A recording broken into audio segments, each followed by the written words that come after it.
নমস্কার বন্ধুরা, সবিতা কিচেনে সবাইকে স্বাগত। আজও আমি আরো একটা রেসিপি নিয়ে হাজির হয়ে গেছি। আজ আমি বানাবো, দেখুন, এই পাট শাকের বড়া আর পাট শাক। এটা দিয়ে আমি দুটো রেসিপি বানাবো, আপনারা দেখুন, আপনাদেরও খুব ভালো লাগবে। প্রথমে বানিয়েছি দেখুন পাট শাক, আর বানিয়েছি পাট শাকের বড়া। পাট শাকটা বানানো খুবই সহজ, আর বড়াটাও খুবই সিম্পল। নিরামিষ দিনে আপনারা এভাবে বানান আর গরম ভাতের সঙ্গে খান, দেখবেন আপনাদেরও ভীষণই ভালো লাগবে। বাচ্চা থেকে বড় সবাই কিন্তু এটা খুব পছন্দ করে, আর এই সময়ে পাট শাক খেতে ভীষণই ভালো লাগে। আর যদি বড়া হয় সঙ্গে, তাহলে তো কোনো কথাই নেই।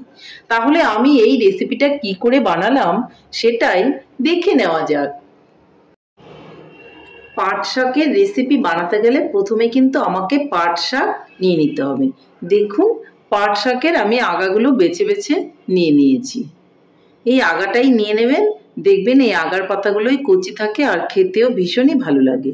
তাহলে এটা দিয়ে আমি পাট শাকের রেসিপি বানাবো। রেসিপি আমি দুরকমভাবে বানাবো, দুরকমভাবেই আপনারা দেখে নিন, আর দুরকমভাবেই আপনারা বাড়িতে বানিয়ে খাবেন, দেখবেন আপনাদেরও কিন্তু খেতে ভীষণই ভালো লাগবে। এই রেসিপি বানাতে গেলে প্রথমেই আমাকে চালের গুঁড়ো নিতে হবে। এখানে আমি একটু চালের গুঁড়ো দিয়ে দিলাম। আপনি যতটুকু বানাবেন পরিমাপ বুঝে আপনি চালের গুঁড়োটা দিয়ে দেবেন। সেই সঙ্গে আমি দিয়ে দিব অল্প করে ময়দা। দেখুন, ময়দাটাও আমি অল্প করে দিয়ে দিলাম। এখন আমি দিয়ে দিব এর মধ্যে অল্প করে হলুদ, দিয়ে দেব স্বাদ মতো লবণ, দিয়ে দেব অল্প করে কালো জিরে। এটা অপশনাল, আপনারা ইচ্ছে করলে দিতেও পারেন, আবার নাও দিতে পারেন। এখন আমি দিয়ে দিব অল্প করে লঙ্কা কুচি। এখন আমি এর মধ্যে একটু জল দিয়ে দেব। জল দিয়ে ব্যাটারটাকে বানিয়ে নেব।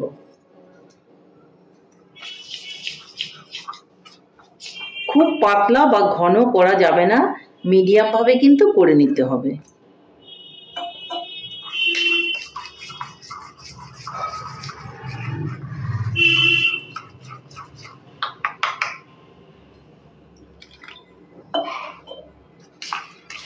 দেখুন, ব্যাটারটা কিন্তু আমার একদমই রেডি হয়ে গেল। ঠিক এরকম ভাবেই কিন্তু ব্যাটারটা বানাতে হবে। ব্যাটারটাকে আমি এখন সাইডে রেখে দেব। আমি বলেছিলাম দুটো আইটেম বানাবো। আমি প্রথমে এই পাট শাক দিয়ে একটা পাট শাকের রেসিপি বানাবো, সেটাই আমি আগে বানাচ্ছি। দেখুন, প্রথমে আমি পাট শাক বানানোর জন্য একটা কড়াই উনুনে বসিয়ে দিয়েছি। কড়াইয়ে আমি অল্প করে তেল দিয়ে দেব। এই শাকের মধ্যে কিন্তু খুব বেশি তেল দেওয়ার প্রয়োজন নেই। তেলটা কিন্তু গরম হয়ে গেছে। এর মধ্যে আমি দিয়ে দেব একটা শুকনো লঙ্কা আর কালো জিরে।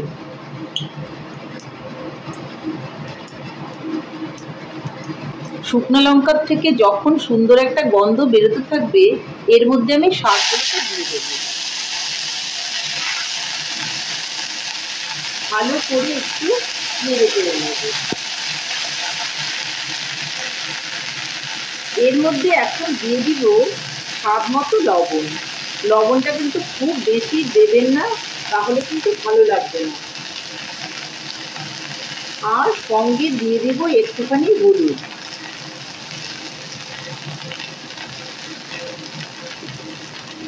একটা কাঁচা লঙ্কা আমি দিয়ে দিব দু টুকরো করে।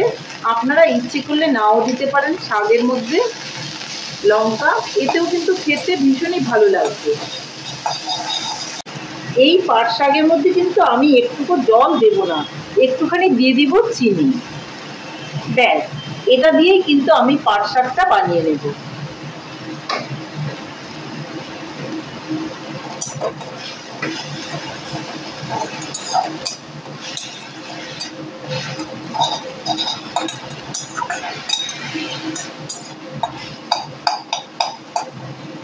একটু ভাজা ভাজা করে নেব। দেখুন, পাট শাকটা কিন্তু অনেকটাই ভাজা ভাজা হয়ে গেছে। যখন এই জলটা শুকিয়ে যাবে, শাকের থেকে যে জলটা বের হয়েছে, তখনই কিন্তু আমাকে নামিয়ে নিতে হবে। এর থেকে বেশি ভাজা করলে কিন্তু শাকের তেলটা নষ্ট হয়ে যাবে। দেখুন,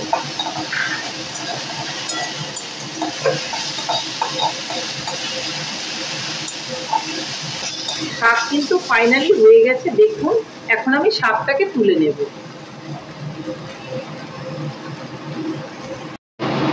আমার কিন্তু পাট শাক রেসিপি একদম রেডি হয়ে গেছে।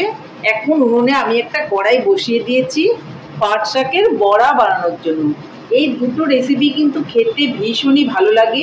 আপনারা নিরামিষের দিনে বাড়িতে এইভাবে বানাবেন, দেখবেন আপনাদেরও খেতে ভীষণই ভালো লাগবে।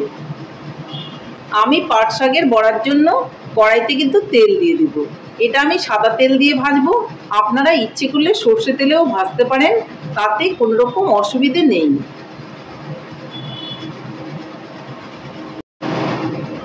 দেখুন, ব্যাটারটা আমি জল দিয়ে গুলে রেখেছিলাম, সেটা কিন্তু একদমই রেডি। এর মধ্যে এখন আমি পাট শাকগুলো চুবিয়ে চুবিয়ে ভেজে দেব। পাট শাকগুলো আমি এইভাবে হাতে নিয়ে নেব। এই যে ডগাগুলো আমি ছিঁড়ে ছিঁড়ে রেখেছিলাম, এরকম করে 2-3টে করে ডগা আমি একসঙ্গে নেব, তাহলে পাট শাকের বড়াটা কিন্তু খুবই বড় হবে। আর এইভাবে আমি ব্যাটারের মধ্যে চুবিয়ে দেব। দেখুন, ব্যাটারের মধ্যে দিয়ে দিয়েছি, আর ব্যাটার থেকে তুলে এখন আমি কড়াইয়ের মধ্যে দিয়ে দেব।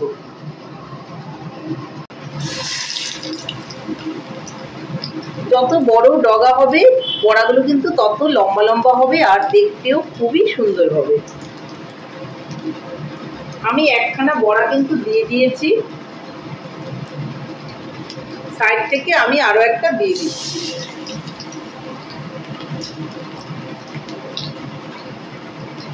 বড়াগুলোকে এখন আমি উল্টে দেব।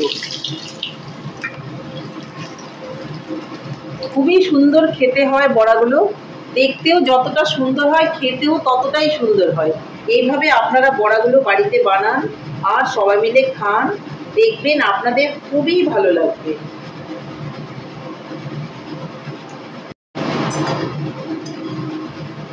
বড়াটাকে আমি উল্টে পাল্টে খুব ভালো করে কিন্তু ভেজে নেব। আর চালের গুঁড়ো দিয়ে বড়া করলে কিন্তু খেতে ভীষণই ভালো লাগে। চালের গুঁড়োর বড়া কিন্তু অনেকক্ষণ পর্যন্ত কড়কড়া বা মচমচা থাকে, আর বেসন দিয়ে বড়া ভাজলে কিন্তু বেশিক্ষণ সেটা মচমচে বা কড়কড়ে থাকে না। আপনারা একবার বাড়িতে এভাবে করে দেখবেন। বড়া কিন্তু আমার আগে যেটা দিয়েছি সেটা হয়ে গেছে, আমি তুলে নেব। দেখুন, এটাও আরেকটু ডিপ করে ভেজে নেব। ডিপ করেই কিন্তু ভাজতে হবে, তাহলে কিন্তু খেতে ভালো লাগবে। এই বড়াটাও কিন্তু হয়ে গেছে, আমি এখন এটাকেও নামিয়ে নিচ্ছি। দেখুন, দুটো বড়া আমি ভেজে নিয়েছি। এইভাবে আমি বড়াগুলোকে ভেজে নিচ্ছি। তাহলে বন্ধুরা, আমার রেসিপি কিন্তু ফাইনালি রেডি। আমি বলেছিলাম দুটো রেসিপি বানাবো পাট শাক দিয়ে, তো পাট শাক দিয়ে আমি দুটো রেসিপি বানিয়েছি। একটা বানিয়েছি পাট শাক, এটা গরম ভাতের সঙ্গে খেতে ভীষণই ভালো লাগে। আর একটা বানিয়েছি পাট শাকের বড়া। দেখুন কত সুন্দর হয়েছে দেখতে, আর খেতেও কিন্তু খুব মচমচে হয়েছে, বুঝতেই পারছেন।